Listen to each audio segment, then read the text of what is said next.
Coffee tastes better when slurped. Yeah. It's just the truth. One of the things they taught me at Starbucks when I was training to be a coffee master, back when they actually like cared about coffee quality and having people in the stores that could like taste it and describe it and help people pick it. One of the first things they teach you is to slurp your coffee because it spreads the coffee around your palate. You get the entire flavor rather than just a sip. They recommend drinking it cooler too, so you can slurp it. Mm-mm. No. In fact, the slurping is meant to cool it. Like if you have a real hot fresh brewed cup of coffee, you put it right up to your lips and you do the it cools it. Sorry, I gotta wipe you guys off here. Fingerprint City and the fucking sun is. Hey.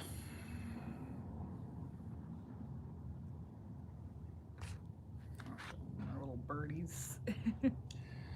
Oh yeah. Got like a crew of little finches, I think. Sparrows. This is like crew that lives around here. They're here every day. Sparrowing it up. Doing sparrow things. Having sparrow times.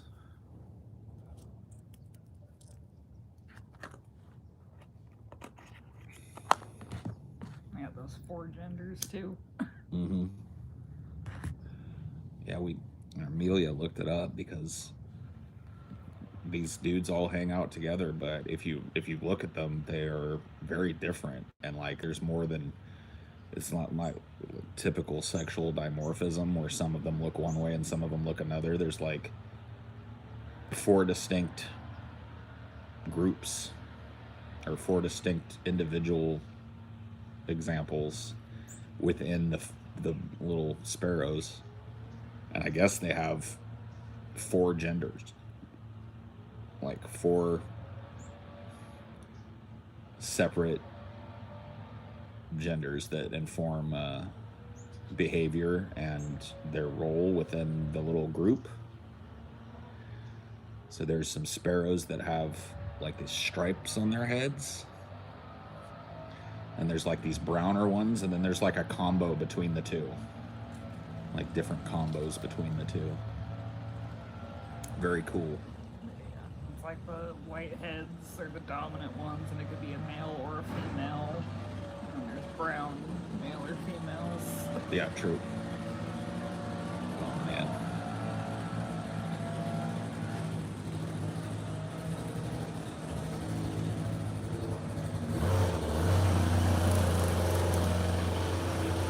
Hey Paul, why do you want to live out away from people? I don't know.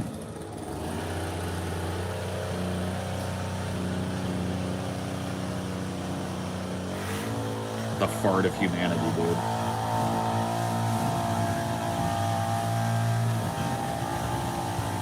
At least he doesn't have a very big yard. Yeah, it's true. The fart of humanity, man.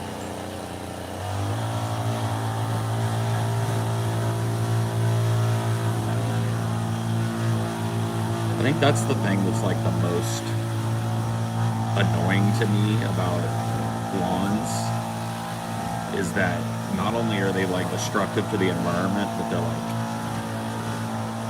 like everything that people use to keep them looking this, that, and the other is loud as fuck.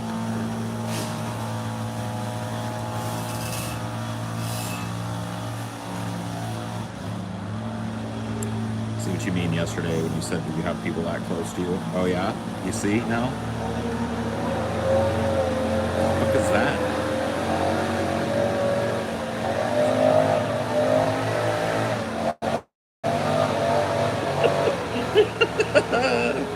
I give, man. I give up. I'm just gonna putting on low volume. I mean, yeah, I don't blame you. I wish I could. Hit the volume down button. Speaking of loud, are you for California banning all gas-powered small engines? Yes. Yes. You want to know why? Because that thing can run just as fine plugged into an electric motor, like plugged into the wall. And it's about, I don't know, 100 decibels more quiet.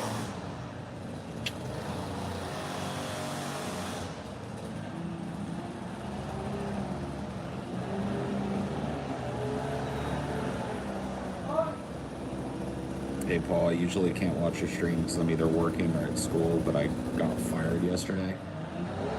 Good for you. Congrats.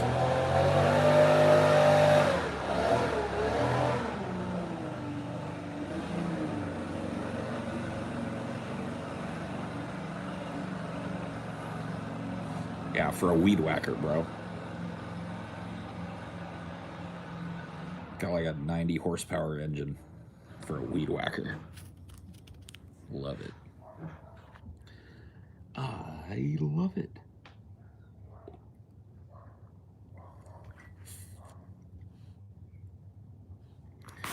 Ever want a hobby farm? What the fuck is a hobby farm? You know what a hobby farm is, huh? Couldn't tell you. Couldn't tell you if I want one or not, because I don't know what the fuck a hobby farm is. Sorry, gotta clean you guys up a little more. Okay, that's better. Yeah, I don't blame you for not sticking around if you don't. But it, tiny lawn. Yeah, tiny lawn. Thank goodness.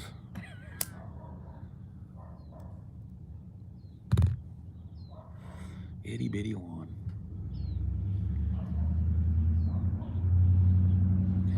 Who gave money? Living the medley of desktop and outdoor streams. So, thank you. I didn't see your thing. Sorry.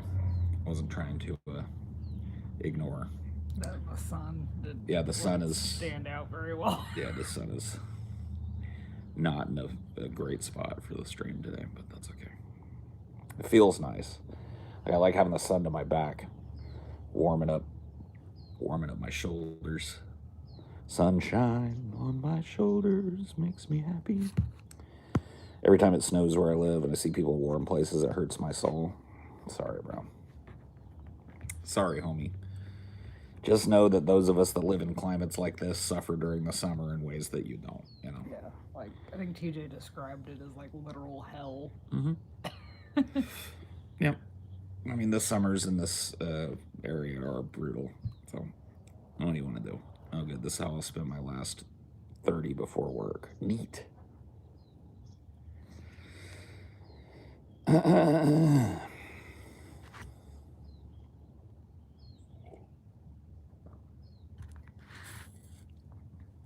Neat. You ever lived in Florida? No. I've only visited Florida one time, and that's enough for me. I really did not like Florida. A lot of that was probably colored by the fact that, dude, that whole trip to Florida was just bad news bears for me. I felt bad because, like, I was just not in a good place. And, you know, I still had fun and everything, but it was not, I don't know. I wanted to leave as soon as I got there. Let's put it that way. Well, I've been to Florida more times than you, and I'll say that you're not missing much. I know there's some, like, beautiful beaches in Florida, and there's some nice weather if you go there at the right time of the year, and blah, blah, blah, blah, blah. That's true of a lot of places, you know. I didn't like the way that Florida was laid out. It just felt too flat. And random rains. Yeah. It just rains all the time, and no. The bugs. Yeah, lots of bugs. Now, I got my fill of that, like, tropical, swampy kind of shit living in Louisiana. That's enough for me. It's plenty. Oh, Oh, Louisiana. Louisiana, yeah. It's going to be underwater in 10 years. I was just ahead of the curve. I got out before it sunk. Oh my God, yeah. Dude, the Sun Belt, the whole southern coast of the United States is going to be a nightmare for the next, 30, 40 years. And creeping up the East Coast. Mm-hmm. Fucking New York hurricanes and shit. Let's give it back to Spain. I think Spain had it first. It wasn't France, it was Spain. It used to be a Spanish colony. Let's give it back to them. They can have it. Yeah, places like Punta Gorda and shit. Sounds Spanish. Yeah.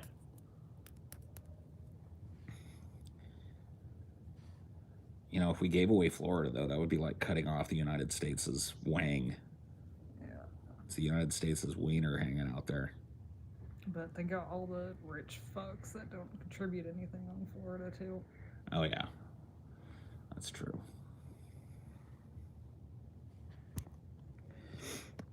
Only the Midwest will be safe. How horrible is that? I don't even think that'll be all that safe, bro. You see these, like, freezes that are happening and shit? You think that's safe? That's not safe. And tornadoes.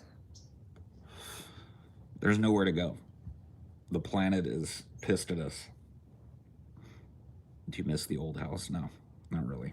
Not the old house. I miss the land it was on. Like, I miss having a nice big backyard and, like, the privacy that comes with that. But I don't miss single pane windows. no. Or asbestos everywhere, or, shitty wiring. Or Doors rotting out of their frames. Mm-hmm.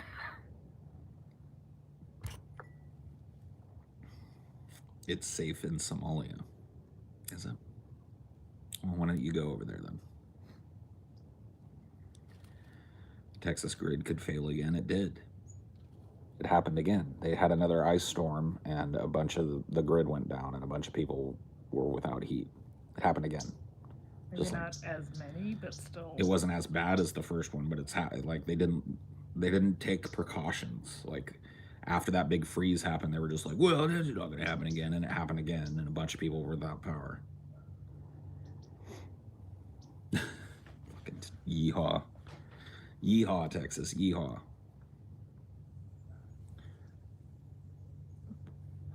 Fucking Ted Cruz with his prices of tickets to Cancun went up. Ted Cruz joking about what a piece of crap he is. Yeah, it happened a couple of days ago. Was it like earlier this week? Yeah, like 70,000 without power, which I guess isn't a lot. That's a lot of people in the middle of an ice storm to not have power. 70,000 people without power. That's a stadium full of people that could freeze to death. Multiple stadiums full of people that can freeze to death.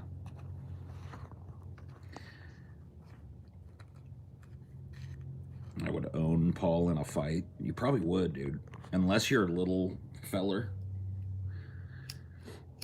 Even a little feller, like that was, trained and stuff, could probably mess me up. You just gotta fight like a sumo, man. Fight like a what? Like a sumo. My dad told me that, like, men in our family we're not fighters, and so that, like, if it ever comes down to that, you just, you climb the person like a tree, is what he told me. Yeah. He's like, you just, forget the whole squaring up thing and, like, just go. Just tackle them and try and get them on the ground. So that's my plan if I ever have to get in a fight. But, I'm a lover, not a fighter.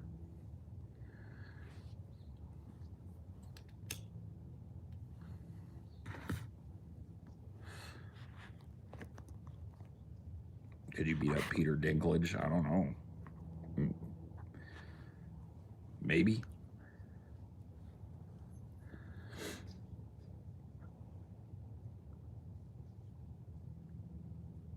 You could headbutt somebody in a pinch. Yeah, but headbutts are dangerous. Because if you don't land it in the right spot, you end up just concussing both people. Like, you gotta land a headbutt to the face. You gotta fight dirty. Yeah.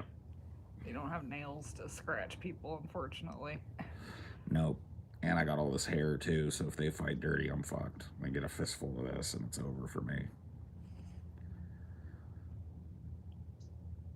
A good old ball kick, yeah, but most people don't just stand there and let you kick them in the balls, you know? There's all these like little contingencies that people think like, oh yeah, if I'm ever in a fight, I'll just kick a dude in the balls. Dude, if you're squaring up for a fight and you're a guy, you're watching where kicks are going. You're looking for a kick to the balls. You don't want that. Yeah, you'd have to do it like immediately before the other person even squared up. Yeah, you'd have to like sucker kick. Go for the throat. That is a good one if you can land like a chop or one of these. Yeah. Like you get your hand like that and hit somebody here. You can basically shut a person down that way, no matter how big they are. But once again, you got to land that. You know what I mean? They're going to be looking for that. Human beings have instincts to protect like their, you know, their vital bits. And people, when they square up, they put their chin down and shit. You know what I mean? There's a reason for that. You're protecting this very, like, delicate throat that we have. It's kind of hard to land that on a lot of people. Just crush the fingers. Oh, yeah, it's super easy to do that. Just grab their hand and crush their fingers, yeah. We're just designed horribly for fights. It's like every other animal like has their mouth out enough that they can bite and shit. They got like the jaw strength and all that. They're on 4 legs, so they're protecting their bellies and shit. Yep. Are you sick of us yet? Oh yeah. Oh yeah, dude.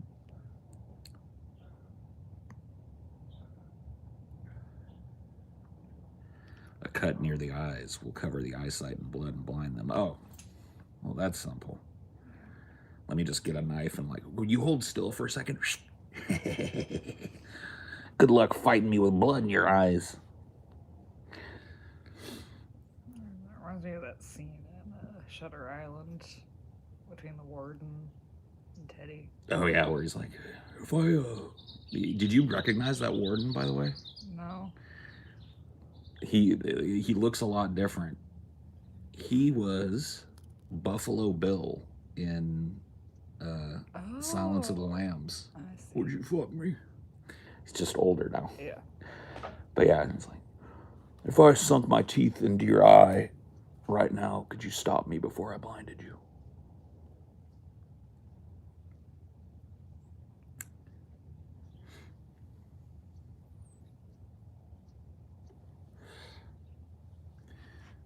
Yeah, I'm trying to think what else he was in.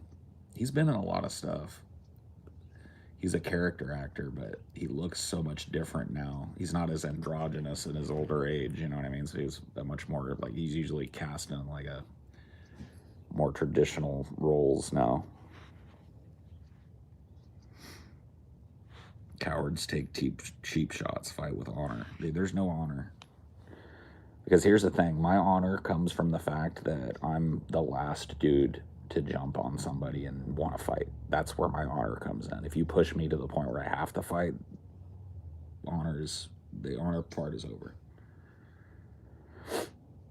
You know, I'm the type of person that really feels like that it's very rare to find a situation where two people got to square up and have a fight.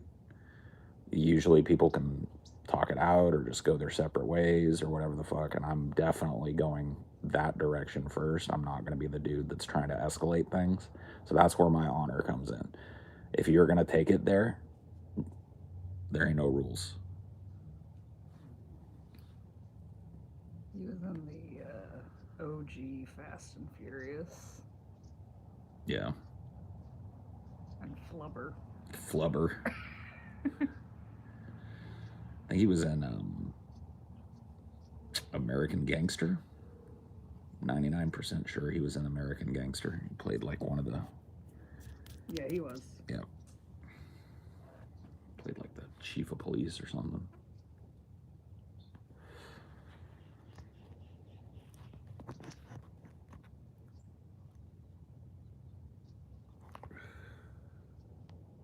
in the report too. That bone dry fucking Adam Driver movie. Ugh. I ended up finishing it just to have something to watch so I could fall asleep, and it is just bone ass dry. Yeah. Yeah, the Gibney documentary was way better. Wasn't he the chief of police in the show Monk? I think so, yes. Mm-hmm. You want rules, go to the gym and box. Yes, that's how I feel about it. He was in Memoirs of a Geisha. Oh yeah, he plays like one of the American soldiers that like after the war is there doing like geisha tourism or whatever.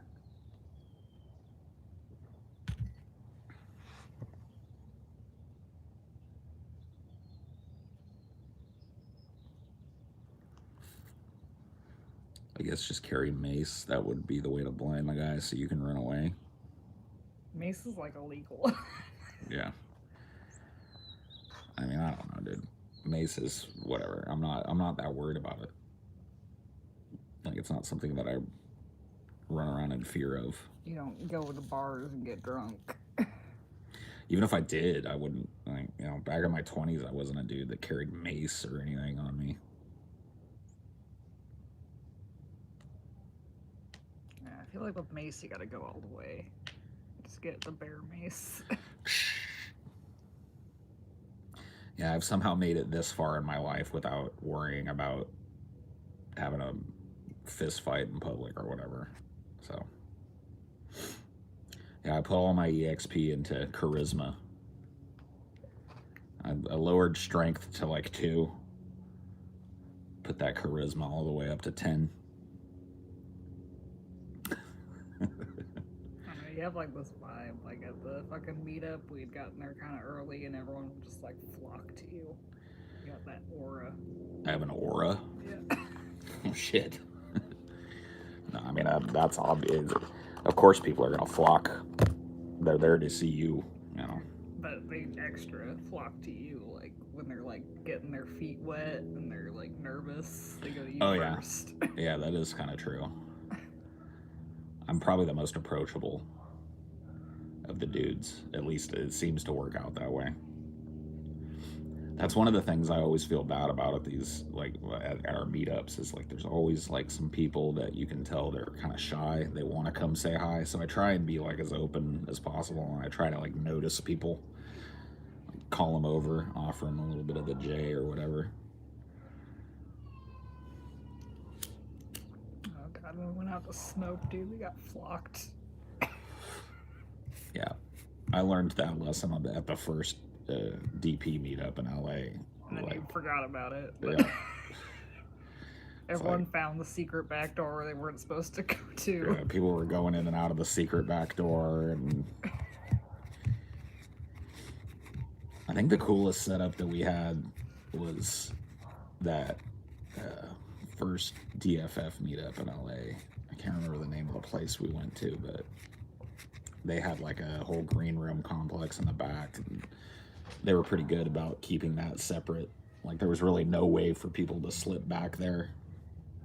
Well, that's not true because a few people did, but they were social engineers and oh my shit. god, that was the one where that chick, there was like a chick that everybody assumed was somebody else's friend. Like, Jacqueline Glenn was there, so we thought she was Jacqueline Glenn's +1. And it turns out, like, after the show, nobody knew who she was. She was just like a fan that socially engineered her way into the green room and sat there and like listened to our whole thing. She was there when TJ proposed to Chelsea. TJ proposed to Chelsea in the green room at that show.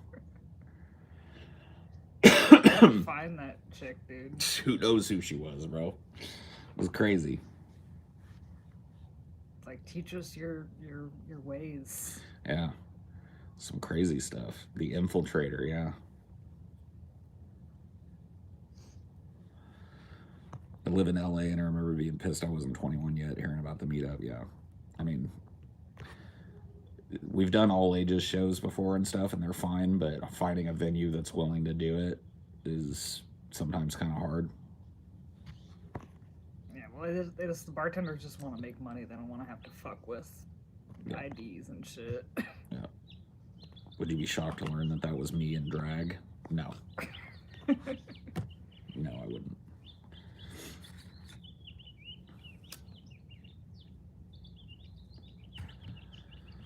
The guy who got chased out of the meetup. Oh yeah, Joseph Martelli. Yeah. He just he had his head screwed on completely wrong. There was something deeply, deeply wrong with Joseph Martelli.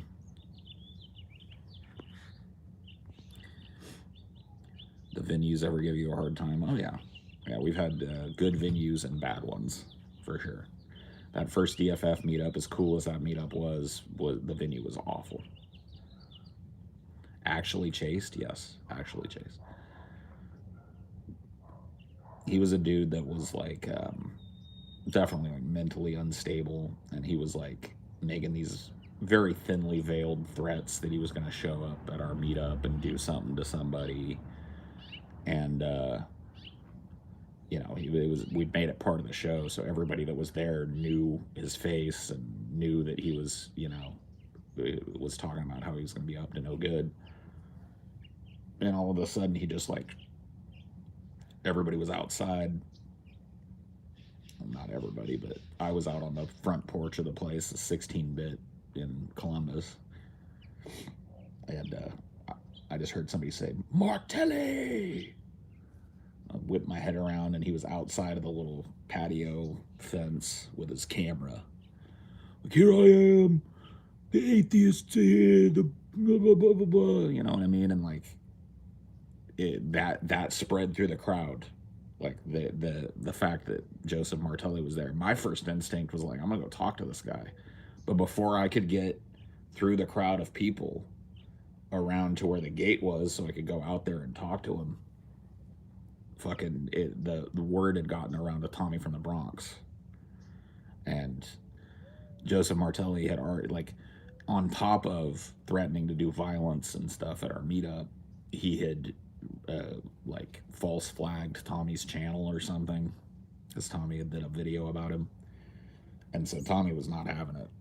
And so as I was making my way through the crowd around to that gate, because like I said, my instinct was let's go talk to Martelli.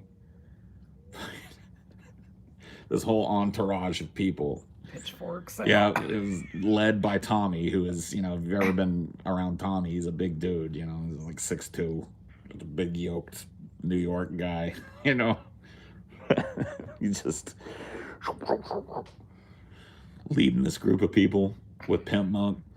Pimp Monk was there. Martelli just took off running, and this whole group of neckbeards took off running after him. It was a spectacle, man, because he had one hand on his camera, and as he's running, his pants start to fall down, so he's pulling his pants up and going up and around the corner. I said all they were missing was the pitchforks. Yeah, if there was pitchforks around, there would have been pitchforks and torches. They were ready. He's lucky he ran, because I think he would have caught himself a beat down. Yeah, I think he was going to get jumped. Dude, I know for a fact, I don't know, I won't speak about anybody else, but Tommy from the Bronx was going to beat his ass. He told me. He told me when I showed up, I was outside talking to him, and I was like, yeah, dude, I remember we were talking about it. I was like, I wonder if Martelli's going to show up. He said, you don't worry about that. It's if he shows up, I got it. I'll take care of it. I was all right, Tommy. He did. He did. He was like the shepherd of the flock. He was, dude. King Leonidas, man. You would let Tommy beat you? I don't know about that, man. You might change your mind.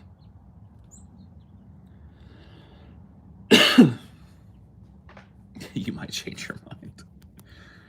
Looking at Tommy.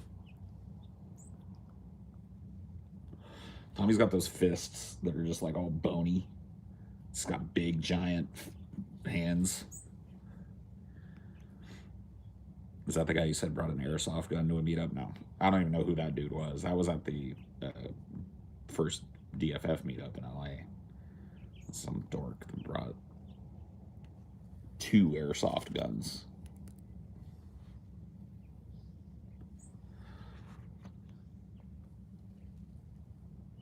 Yeah, he had a hoodie on, but like he was, I don't know, dude. I don't know how he thought he was gonna go unnoticed because he was like, he was filming everything and doing like talking, you know, talking like Martelli.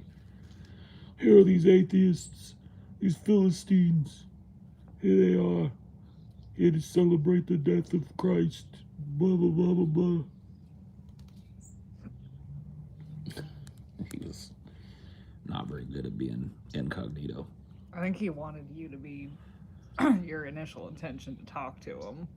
Yeah, I think that's what he thought was going to happen. And, like, honestly, if it was just me, that's what would have happened. But, like I said, as soon as he showed up, word spread through that crowd. And Tommy was inside the building. So it got to him, and he managed to make it out the front door before I could get around to it. And I remember, like, I was trying to walk out there, and I had 2 drinks. And they had, like, a security guy who was like, you have to keep your drinks here. And I was like, oh, fuck. Where do I put my drinks? Nowadays, he could just wear a COVID mask. Yeah, that's true. Even then, he was talking and he was carrying himself. Yeah, he wanted to be noticed over there. He had pulled a bunch of stunts. Like, there was this, he kept saying he was going to show up where we were, and he kept posting pictures of, like, different areas around Columbus that he was. And I think it was like a couple of nights before the meetup, me and Ben were working kind of late, and he was doing that. He was on his social media, like posting pictures and shit. And so we started talking to him. We filmed a little bit. We were like, hey, me and Ben are going to go to this pizza joint. It's right near where you just posted that picture. We're going to be there for like an hour and a half. We're going to sit down and have some pizzas and beers. And if you want to come, you know, we'll be there. So we went to this like pizza spot that was across the street from 16-bit, or we would be doing the meetup the next couple of days. And we did like a little live stream there and everything, and he never showed. You know,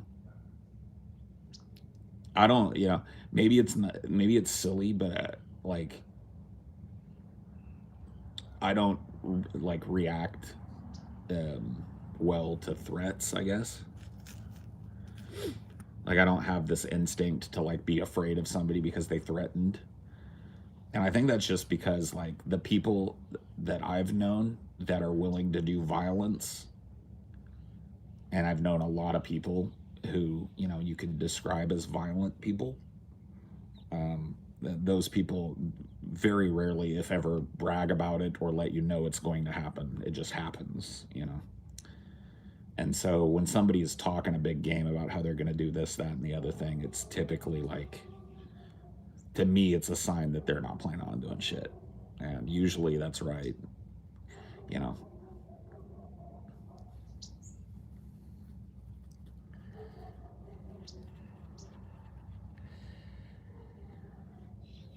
Yeah, most people that with like a big mouth are not about shit. They're not about that. That's what they've got. If they had something other than a big mouth, they'd use that, you know. Like, they wouldn't bother. You know, if Joseph Martelli really had designs on doing harm to somebody in Columbus, like, what is the upside of telling us all he's there? If he really wanted to harm us, why not just come? You know what I mean? And just be there, and we don't know, show up at a place that, you know, we say we're going to and beat us up. Because he had no intention of doing it. He was just trying to, like, there are people out there that, like, and this is, I'm not trying to say that these people are, like, wrong, but there's people out there that would really react if somebody was like, I'm in your city, you know, here I am at your grocery store and shit. I'm just like, so? You know, to me, that's never been, I don't care. That's attention seeking. Yeah. And like I said, like, people that typically have, and I'm not saying this is always true, there are definitely some people who have talked shit and then gone and done it, you know, like, a lot of times you find these, like, school shooters or people that do these mass shootings had, like, made threats about it or whatever. So it's not exactly something that you can take to the bank with everybody, But for the most part, there's a reason why there's like, maybe 5 mass shooters a year and probably 2 or 300,000 people talking a big game. You know what I mean? You got a 1 in 300,000 chance of that. Those are pretty good odds that somebody's just a mouth.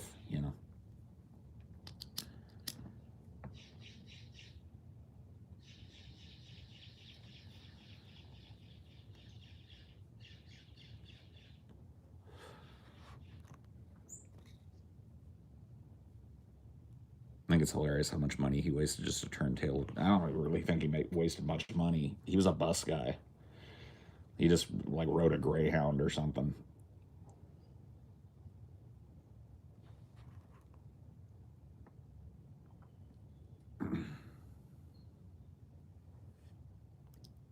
Zoning out watching those birds, man. I don't know what it is.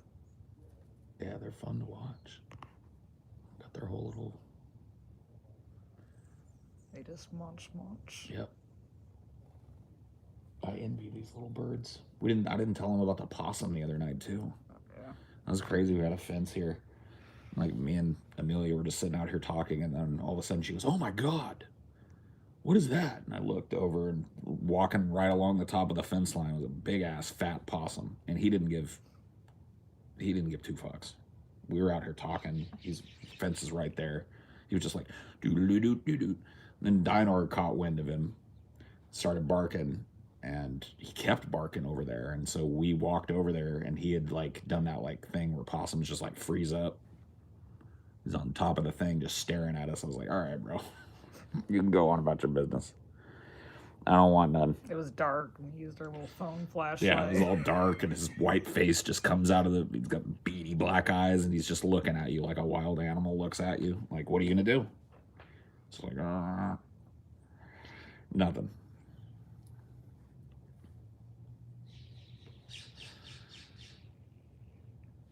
I have a short fuse, but no, violence is never the answer. Wish my maturity was a lot better so I could walk away more.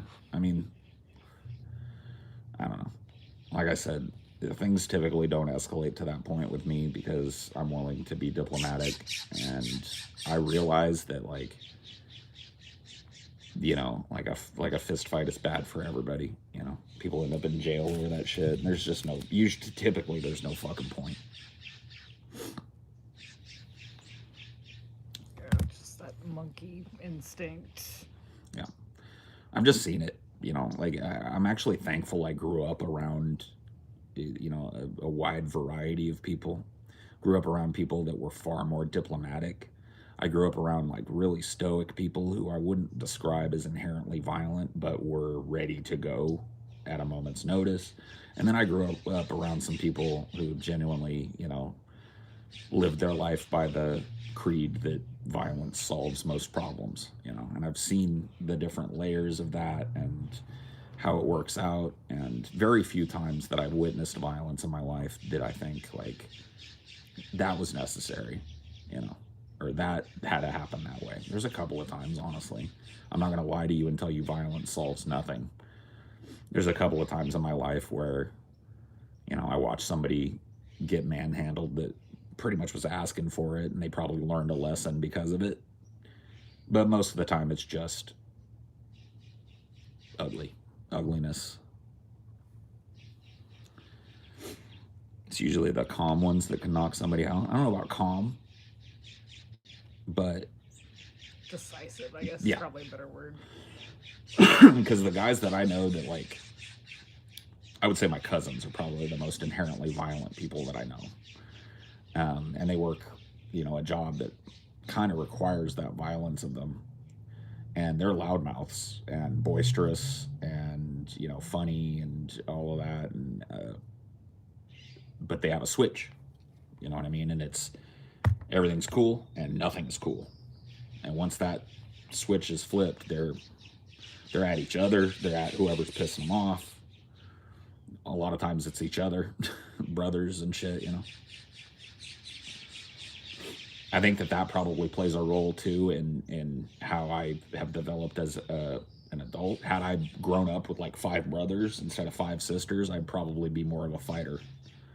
But when I was growing up as a kid, violence was never even an option. You know, you can't, as the big brother, beat up your little sisters, and so it's like you got to come up with ways around it.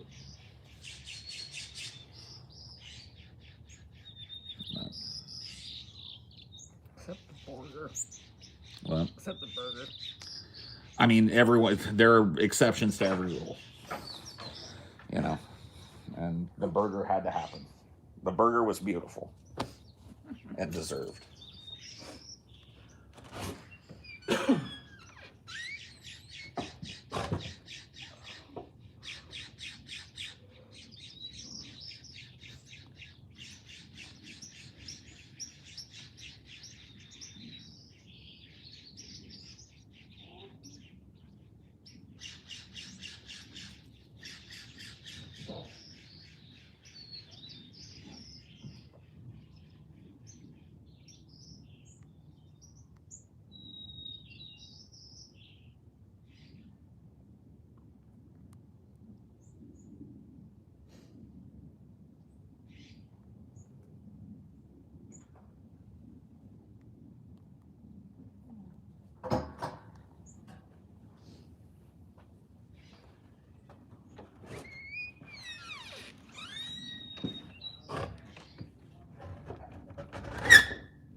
Stay in here, dude.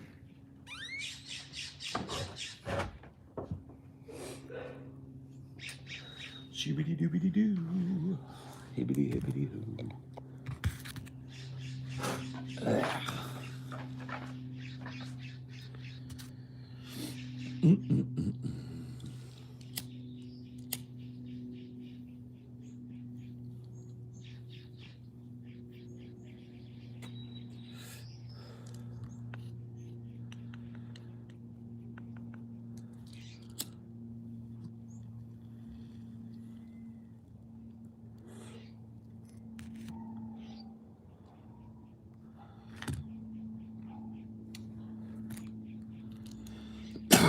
Fan diddly tastic.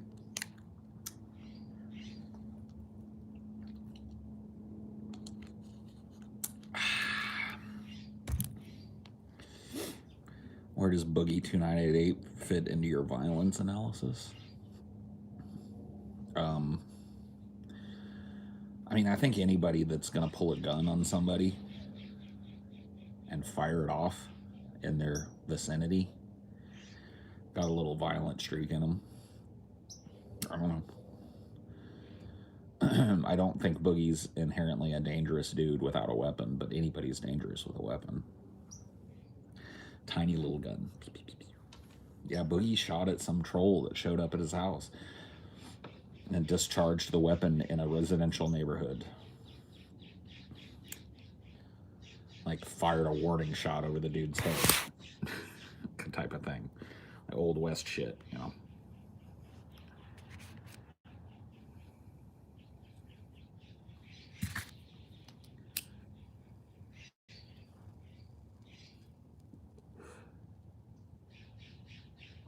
Yeah, got arrested for a felony, yep.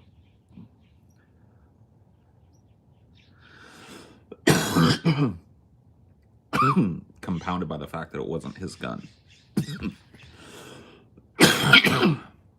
You can find the video. He aimed it at him. He aimed it at him and discharged it like this.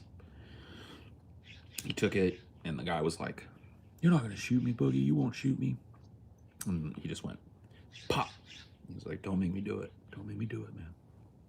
It's like, well, what is 911 for? Let me just call 911. Have the dude trespassed. Get a restraining order. You know what I mean? There are ways. There are ways in our society to handle these things. It was a 45. I don't know what it was. It looked like either a 45 or a 9mm. I couldn't tell. Should have fired into the ground. Do you own a weapon, or are you against it? I'm not against it, and I don't talk about what I own. Like when it comes to that.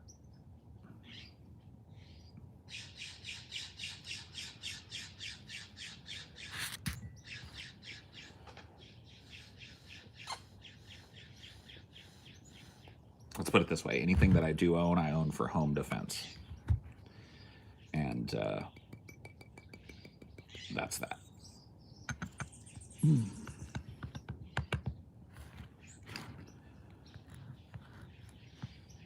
Yeah, I mean, the dude was harassing him for sure, but like I said, there are avenues that a person can take that don't involve a gun. If somebody's harassing you, you call the cops, you have them trespassed off your property. Somebody's harassing you, you know, get a restraining order against them.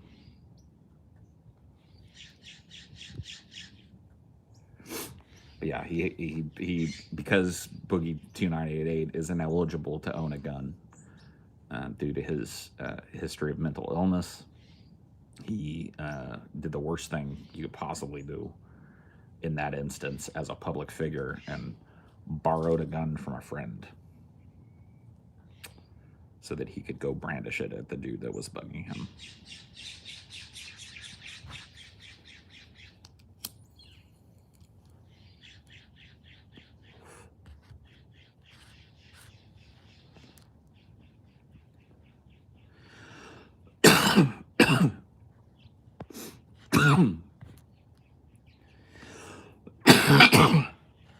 After your kidnapping story, it would actually be sensible to me if you didn't own a gun.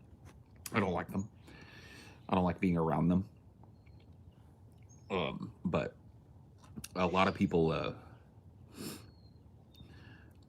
think I've talked about this before, but you know, when that happened to me, one of the most frustrating things that I heard from people, and still do, is, oh man, I bet you wish you would have had a gun. And it's just like, I don't know what these people are thinking about. You know, I don't know what the thought process is there. If I would have had a gun, the best possible outcome for me and what happened to me is that the dudes that robbed me end up with 2 guns to fire at the police or shoot somebody else with. So, you know, I was walked up on in the middle of the night. By the time I noticed that people were standing at my driver's side door, they already had the gun on me. So if I had a gun on my person or had a gun in my glove box or something and would have gone for it, they probably would have noodled me right there in my driveway. And a lot of people think that. A lot of people think they are John Wayne. And that's really what frustrates me about it. If you've never had a gun pointed at you, you don't know how you're going to react to that. If you've never been in a position where somebody is literally holding your life by a thread, you have no clue how you're going to react. And so, how did I react? I was compliant. Whatever they asked me to do, I did.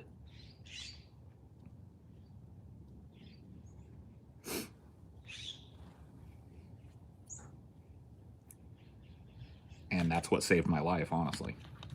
I wouldn't be here to tell the story had I gotten all fucking John Wayne and tried to fight them or whatever. I'd be dead. So, you want any advice from me, somebody pulls a gun on you, you do what they tell you to do. How old was I? I was 16.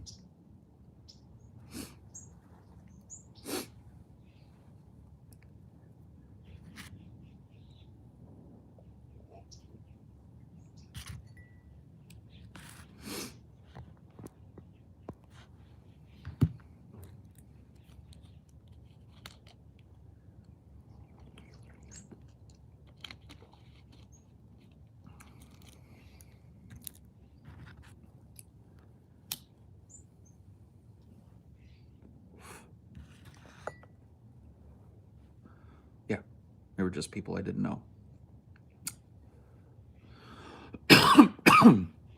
I don't really know what the narrative is. From what I learned, from the trial because they flipped on each other. Excuse me. Dios mío, man.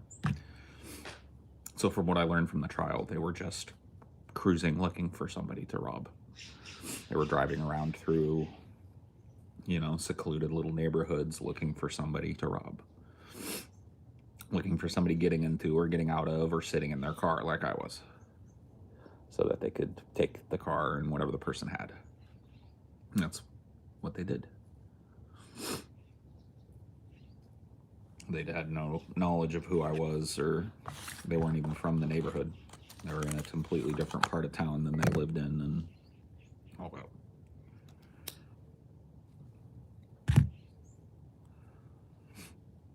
Why did they keep you around, though? I don't know.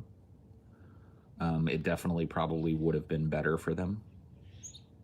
Although, seeing as how they were caught, it probably wouldn't have been better for them. But it probably would have been a smarter plan to get rid of me. Because, I could identify them and all that.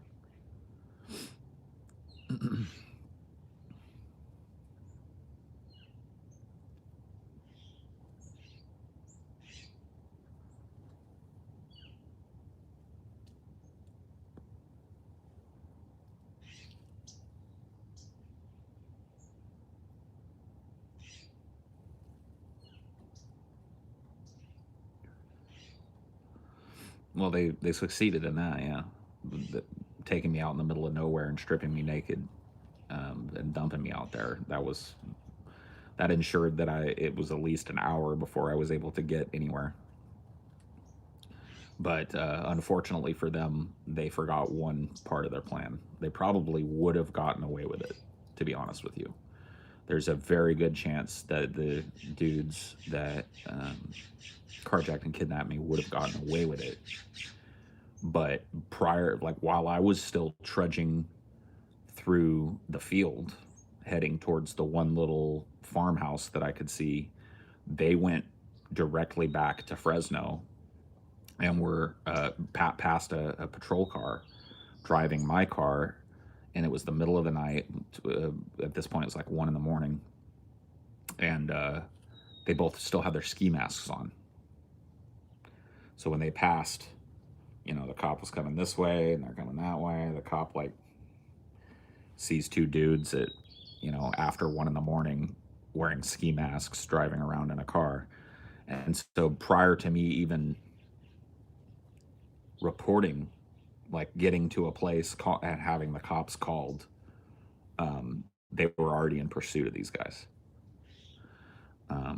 The guys actually led the police, if you can believe it, on a chase in my 1980, whatever it was, 1981 or 82 Ford Tempo 5-speed. Little 4-stroke engine, lawnmower engine. They decided they were going to run from police cruisers and stuff. So the way the timeline worked out is, while I was making my way to the farmhouse, they engaged, the police saw them try to, obviously the police lights them up because he sees them wearing ski masks and shit.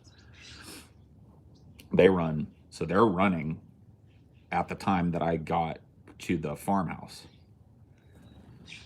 And the person that called 911 from the farmhouse clearly told the cops that I was crazy, that somebody was drugged out or something, which I don't blame them for thinking that. Somebody shows up naked at your middle of nowhere farmhouse in the middle of the night.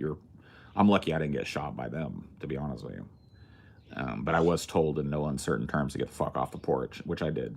I went and sat my naked ass down on the end of their gravel driveway and waited for the cops to show up. And I had to convince the cops that I wasn't methed out or whatever the fuck.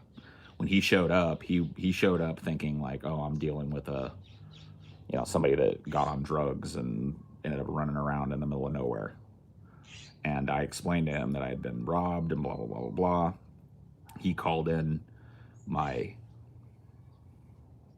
the information about my car that I knew, and called in the situation. And then about 10 minutes into the ride back to Fresno, it came over his whatever, his scrambler, his police thing, that they had apprehended the suspects. And I remember that guy whooped at me. He was like, "Hey, we got him, son, we got him." And I was just sitting in the back, like, wrapped in a fire blanket, like, all right, I want to go home.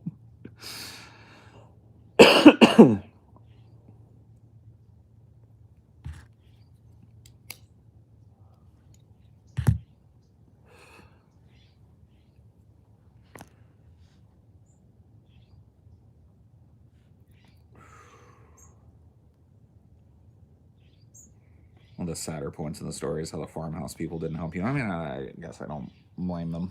You know, some stuff. You, you don't open your. I'm a big dude. Even back then, I haven't really grown much vertically since I was 16. My height maxed out, after my freshman summer. So I was probably, 6 foot. I might have had another inch to grow or something. I was a big dude, rotund. Who knows?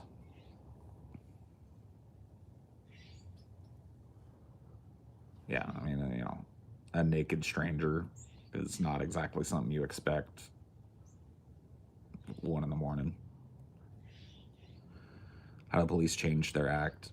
Well, the dude, the cop, when he pulled up, he didn't pull his gun on me, but he had his hand on it, and he said, "I'm gonna need to see your hands." So he made me put my hands up, and then he could see that I wasn't wearing anything. I didn't even have socks on. My feet were all bloody, and I was obviously emotionally pretty fucked up, and so I tried to suck it up long enough to tell him, like, here's what happened to me.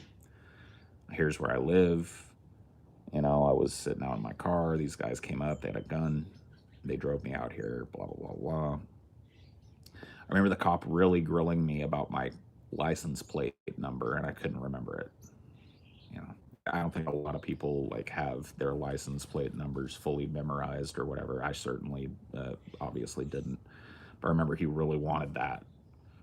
Like, he wanted my license plate number, because I didn't have ID. I didn't have anything. Obviously, I'm naked, you know. And so, it, I think he handled it pretty well. Like, he didn't know. I don't really fault that cop for, and in his defense, he didn't show up guns blazing or nothing. He didn't show up with his weapon pointed at me again.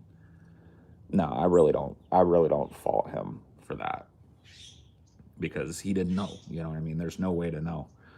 Cops probably deal with people that are all methed out, especially in the area that this happened to me in, all the fucking time. So, one of those things. I don't really fault the cop. I think he did his job pretty well. He didn't pull his gun on me. He didn't beat me up or immediately, tackle me and cuff me or anything like that. He heard me out and let me tell what happened to me, and then he realized that he was dealing with something different than what he thought it was, and he got me a blanket, the little plastic fire blanket thing from the back of his car, and he put me in the back seat, but he didn't cuff me or anything. So you have a positive experience with cops. Sure. Yeah. Get a PFP. But yeah. I mean, that cop was not a bad person. I've had a number of positive experiences with police officers. Like, the fire that happened when, all of us were living in what we call the tinderbox in Louisiana when we first moved there. The person that woke me up and ran into the burning house to wake me and my girlfriend up was a policeman. So,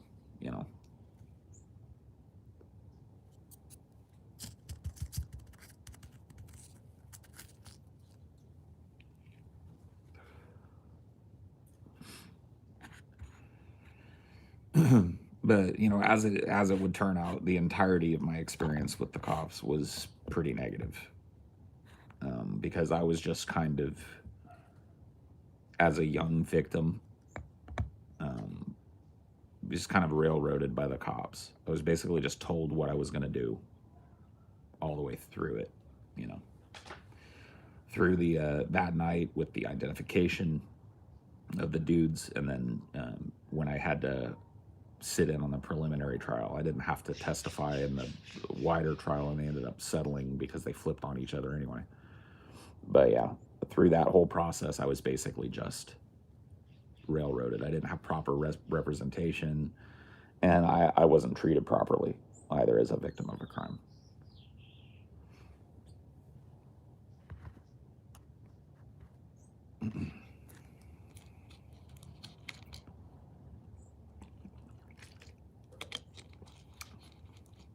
What you gonna do? Officer McKnight forced your statement, basically, yes. And then the public advocate or whatever that represented me in the preliminary trial forced my statement again. I wasn't prepped. I was just told what to say. And I did, you know, I was a kid. And wrapped up in some shit that I never wanted to be a part of in the first place, and I wanted it over. And so I didn't give much thought to it, to be honest with you, at the time.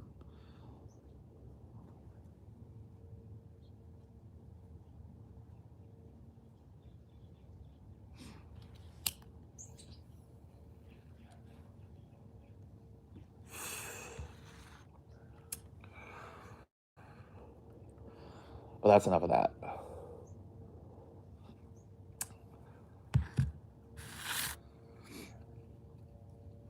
I think in retrospect, the statement they had you make was inaccurate. I wouldn't know one way or the other, to be honest with you. That's the problem with it, is that it could have been entirely accurate, and it could have been, because there were two people involved, it could have been switched. How do I know? Is it warm over here? No. It's cold. Hence the sweatshirt, but it's not super cold.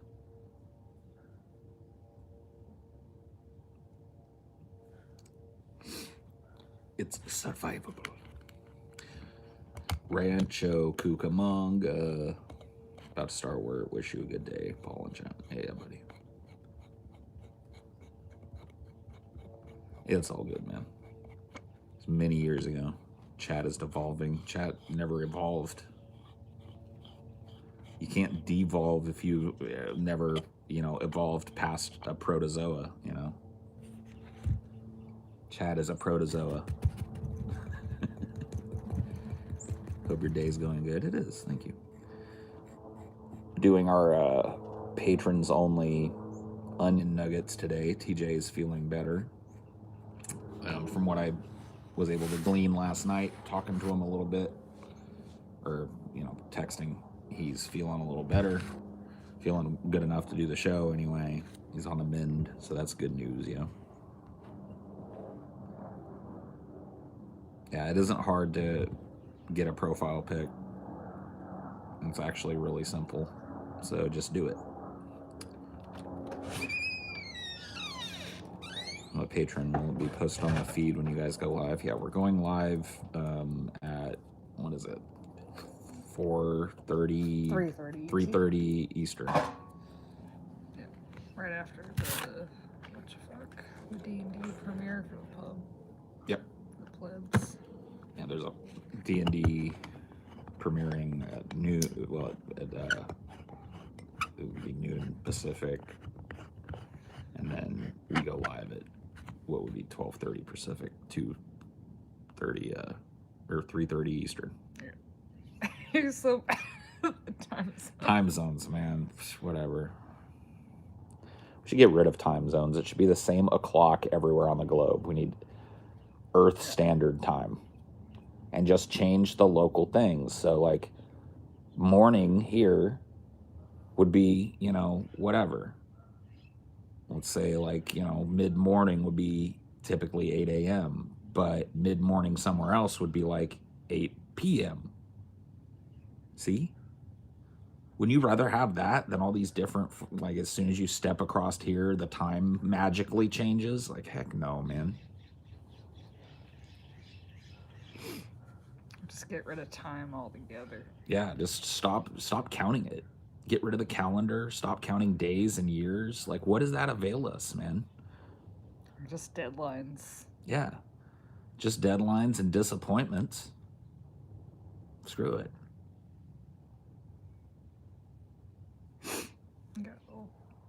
I got bugs.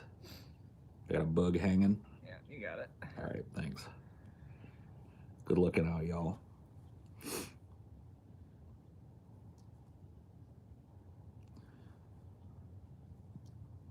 Sorry to flex on you, Paul, but my mind can easily adjust for time zones. Oh, look out, everybody. We got a time zone badass over here.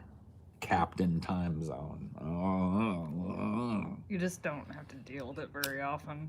You don't have like family that lives in different time zones. Even when I did, I didn't care. To me, it was like, I would call my, like, especially my mom. I know she's gotten some odd calls at odd hours because, you know, for me, it's like 8 p.m., but for her, it's way later or way earlier or whatever the fuck. I don't know how it works. Yeah, we got a time zone badass over here. Dude that understands it. I just think it would be fun. It is this o'clock everywhere on the world, and where you are regionally depends on when you're working. That's the way it works anyway. You know, while people are asleep on the East Coast, people on the West Coast are already at work. Or is it vice versa? East is ahead. So East Coast gets up, and then but wait a minute though, the sun rises in the east, sets in the west. This is why I want to get rid of it all. It makes my head hurt to think about it and to suss it all out. And if there was just one time, I would be way more adaptable to, like, all right, when you're in, let's just come up with a country.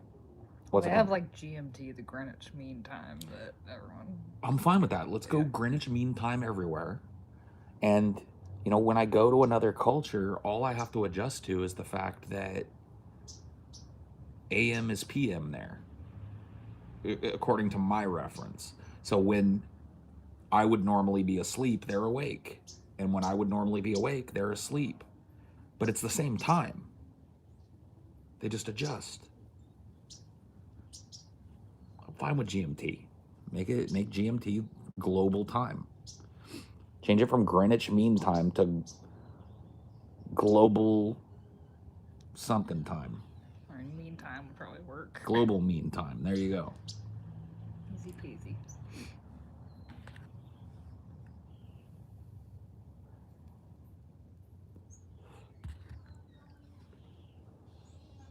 DMT, yeah. I might probably be like, all right, you get that, but you guys have to go metric. No metric. It's so weird, like, they weigh their shit. Like, they weigh their flour and crap for recipes. Dude, they have... I don't remember where I saw this, but it was a video a lot of years ago where they talked about how weight is kept track of, and they have these, like, I can't remember what they're called, but they're kept in a vault because they're like the weight of the little thing, the weight of this little metal thing is the reference point for like an ounce, a troy ounce or whatever. So whatever that thing is, that's what an ounce is. But it decays over time. But it decays, right? It loses atoms like everything else. It's subject to entropy. So they have to constantly like monitor these things and remake them when they fall out of weight so that they can be referenced as the absolute, this is an ounce, this is half an ounce, this is a quarter ounce, this is blah, blah, blah. And they keep these things locked up in a giant vault because if somebody was to steal them, the world would literally have no reference point anymore for actual weight based on our system. Like, it would all fall apart. They wouldn't be able to remake these things without a reference.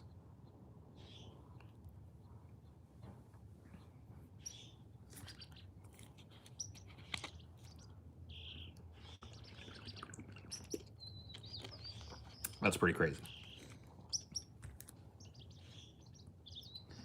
Time should just be a countdown clock until the entropy of the universe. Yeah, I'm fine with that. Just like, let's figure out when the heat death will happen, and let's just set the clock and have it be, have it go backwards.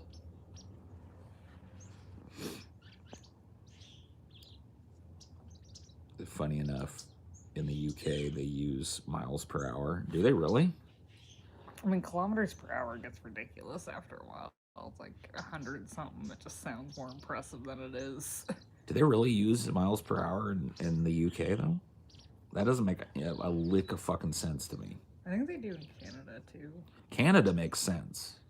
Because it's got roads that are, like, connected to American roads. Yeah. Their roads and our roads are intertwined. That's very strange. What do you think the reason for that is? Like, why would they be entirely based on metric? So many cars are produced in America, I guess. I guess, maybe. That's very strange. That's a little factoid that I didn't know.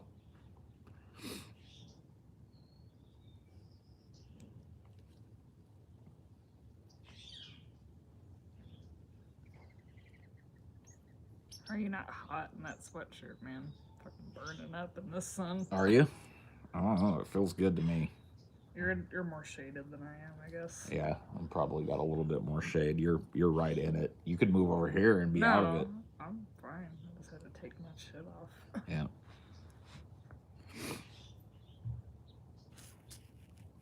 You don't use miles per hour in Canada? You use kilometers?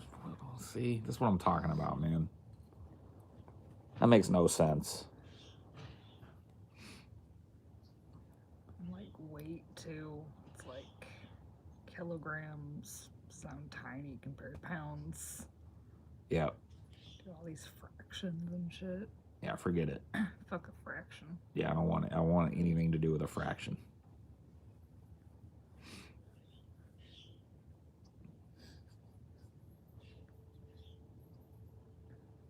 I feel like 4 is a lot in fractions, like quarters and sixteenths and shit.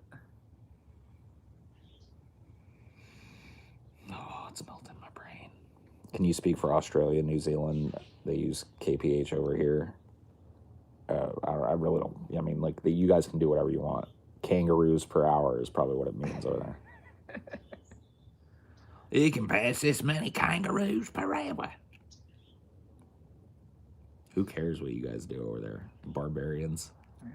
Dude, there's a whole subreddit, like maps without New Zealand, where there's so many maps that just like it's so far over to the right. They just omit it. Poor New Zealand, man. People just are like, you know what? It ain't even worth putting this one on a map. Nobody's gonna go over there.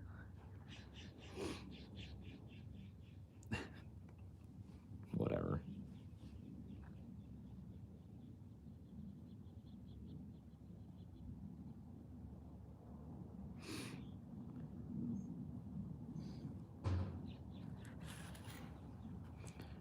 Consider the difference between measuring automobile fuel in liters versus gallons. 1 liter is tiny, literally the size of a Pepsi bottle. I know.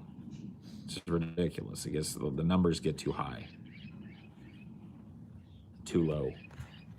Yeah, it's like everything else is fucking huge in metric except kilograms. Yeah. Height is weird too. Fucking centimeters. Yeah, how many centimeters are you? Oh, I'm 216 centimeter. It's like, who? What? Shut up. I don't even know how to visualize that. Imperial is way easier to visualize. Like a foot. Like, you can do this and go like, okay, that's a foot. So if somebody is 6 of those, you can kind of guesstimate like how tall by reckoning. The 6 feet social distancing, it's easy. Yeah. Because you just imagine a person that's 6 feet tall laying down between you and the person ahead of you. But if you're like, remain exactly 372 centimeters from the person in front of you, it's like, hold on, a centimeter. All right, 1, 2, 3, 4, 5, 6, 7, 8, 9, 10, 11. Yeah, but tell me we all need to switch to metric again. Give me a break. I love the people that act like metric is somehow like so much better and easier, and I'm just like, you're so stupid. No, it isn't. The metric needs to get with the times. Yeah, the only thing I get fucked up with is like liquids with Imperial. Like how many ounces are in a Yeah, gallon but and who shit. needs that? You know, who needs to know? Yeah, I mean, maybe we can use metric measurements for liquids. Theirs isn't much better though. At least it's easier to like divide it into things.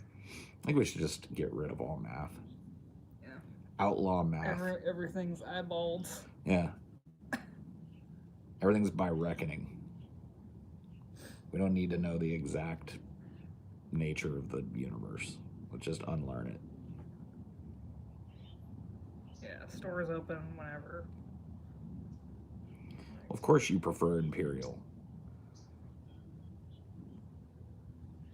Outside of architecture, what's the point? Yeah, even with architecture, just reckon it. You know what I mean? Oh yeah, this looks pretty good.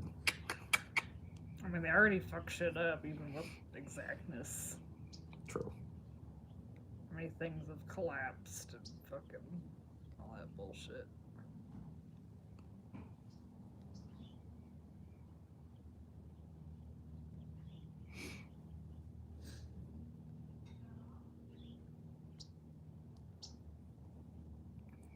Another good one is measuring torque. Fuck is a torque? I don't even want to know, dude. I don't even want to talk about it. Because that gets into like pound feet. It's like, what? This has 1,100 pound feet of torque. It's like, why are you even what? Why are you combining weight and distance? I fucking hated physics, man. It made no sense to me. It's not meant to be understood. Or chemistry. Like I was really good at statistics, but that's about it in terms of higher math goes. Yeah. No, I'm almost utterly ignorant of mathematics. It is something that I pursued only because I was forced to through the 12th grade, and then as soon, and I mean literally as soon as I graduated high school, I basically forgot 99% of the math that I know. Like I retained the ability to count money, which I needed to do at my job. I retained the ability to, do basic addition and subtraction. That's like elementary school shit. Right. But when you start getting into long division and then start getting into like equations, forget it. I remember so little because as it got more complex, I tuned further and further and further and further out. I think just elementary school in general just works better. There's so much more that you retain in elementary school. Like I know part of that is age, but I think also just having the one class all day instead of multiple different classes. You're probably right. I don't know. I think it just sinks into your brain better. Because you got so much other shit going on when you have like different classrooms to go to. You're thinking like, oh, what time is this class? And fucking, yeah. Who's this teacher? What room is it in?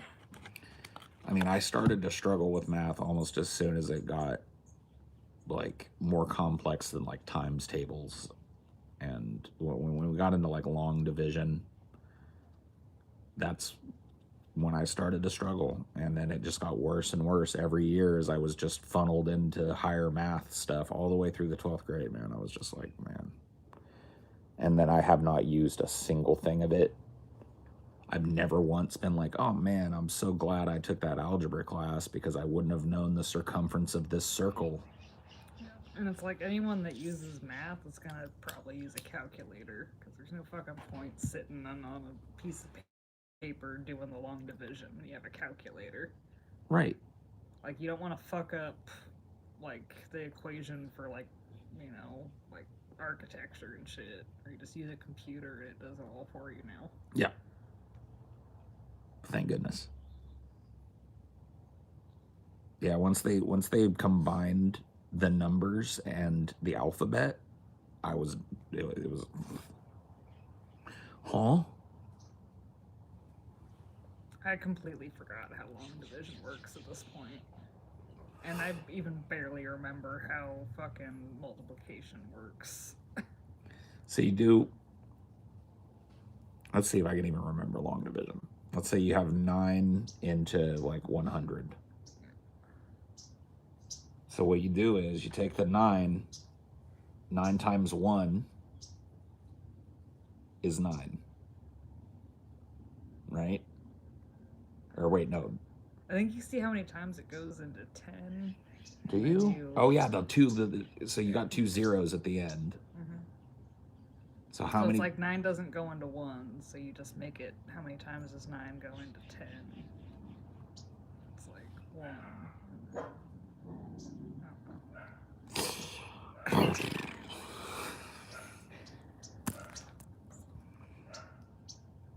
And I'm probably fucking that up too.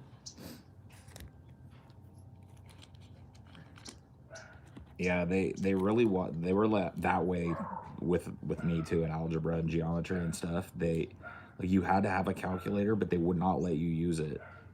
Like you had to show your long form work on how you figured out this, that, and that was the hardest thing. I lost so many points in tests because of that. Yeah, because you didn't like work it all out the proper way or whatever. Even you got the right answer, but you didn't do it right.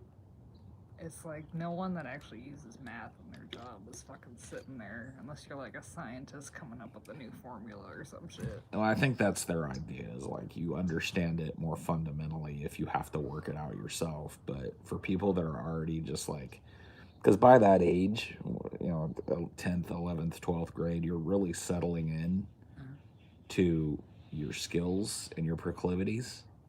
It's not like there's no room for growth still, but at that point, if you look at a student in a vacuum, you can see what they're good at and what they're not.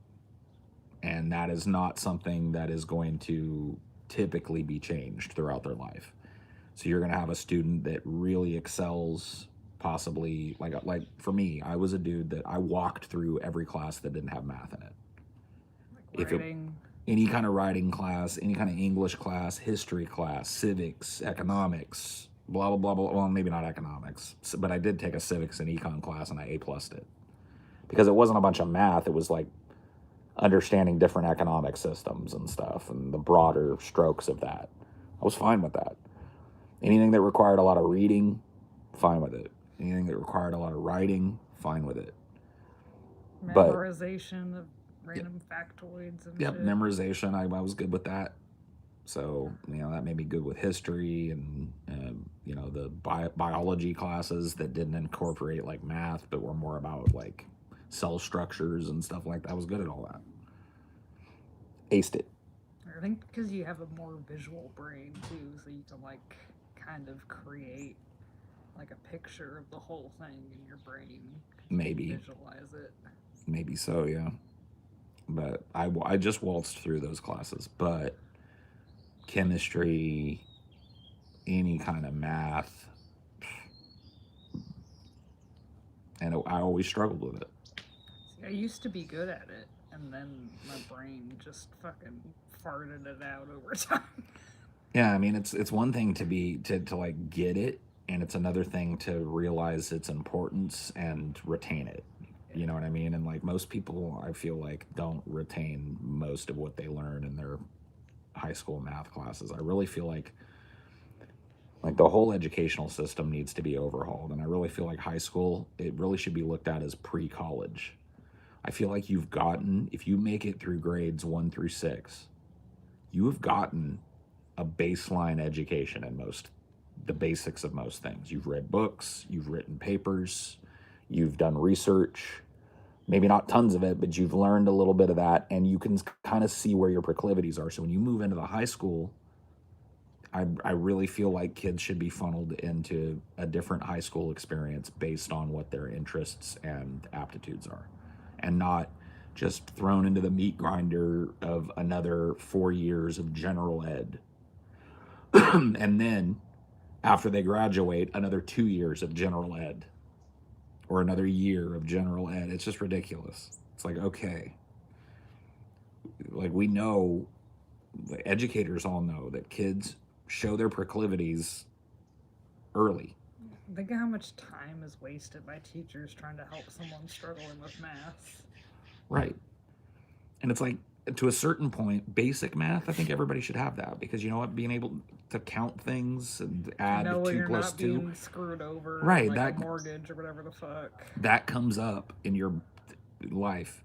You have to deal with money. You have to deal with numbers and little things like that. Yeah, everybody should be helped through that basic stuff. But if you're a kid that's already struggling once you get to the stuff that you don't need every day, like long division, why put a kid through that? Give them more art and literature classes, and then take the kids that are more mathematically inclined and put them in science classes and chemistry classes early. Like, let them start exploring Yeah, that. don't waste their time with art and shit. Is the aptitude thing confirmed by studies? Absolutely, yes.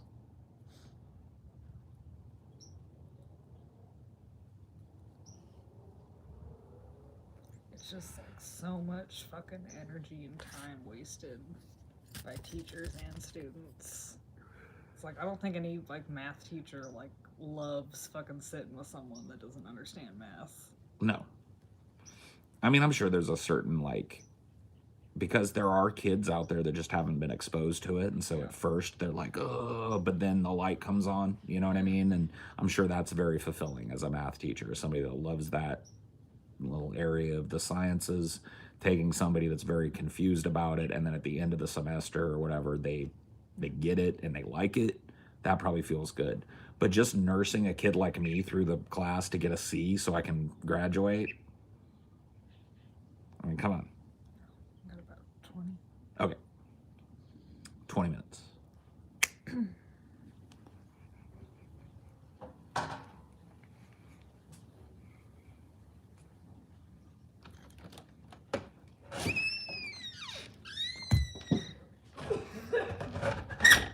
We need more vocational and trade-based education in school. Yeah. I honestly think that at the high school level, once you've gone through middle school, like, high school should be basically vocational junior college. You should immediately be able to choose a kind of interconnected group of subjects to major in.